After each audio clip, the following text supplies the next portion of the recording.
Hello all, and welcome to this first of 5 short capsules dedicated to learning the classifications of the various consonant phonemes of North American English. Today's capsule is about the consonant sounds known as stops or plosives.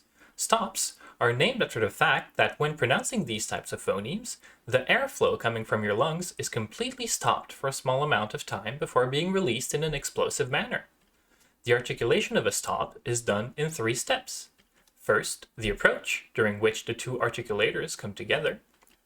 Then follows the hold or closure, during which the articulators are held shut to block the airstream. Finally, the release, at which point the articulators quickly come apart, which allows for the compressed air to be released abruptly. The plosive consonant phonemes of North American English are P, B, T, D, K, and G. In front of you, you will now see the entire classification chart of consonants of North American English. For today's video, however, we will focus on the individual phonemes of the highlighted area. The first place of articulation is at the lips. A bilabial sound refers to a sound produced with the complete or partial closure of both lips. These phonemes, which we will simply call P and B, occur at the beginning of the following words: B, pop. The difference between these two phonemes lies in a process known as voicedness or phonation. A consonant is voiced when the air coming from the lungs creates a sufficient pressure to vibrate your vocal cords situated here. Therefore, the usage of a voiced consonant like B puts your vocal cords into phonation, while a voiceless consonant like P does not. Since P and B are pronounced in the same place of articulation and in the same manner, the only thing that sets them apart is their voicedness. Let's test your understanding so far with the following questions.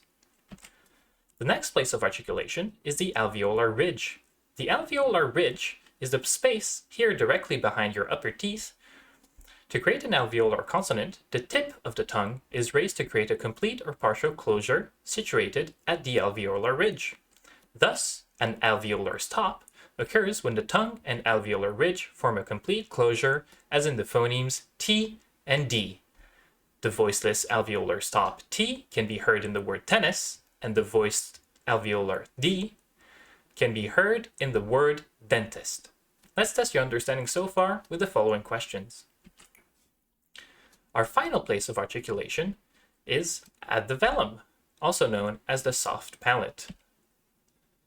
A velar consonant occurs when the back of the tongue is raised to create a complete or partial closure situated at the velum. Thus, velar stops occur when the tongue and velum form a complete closure, as in the phonemes K and G.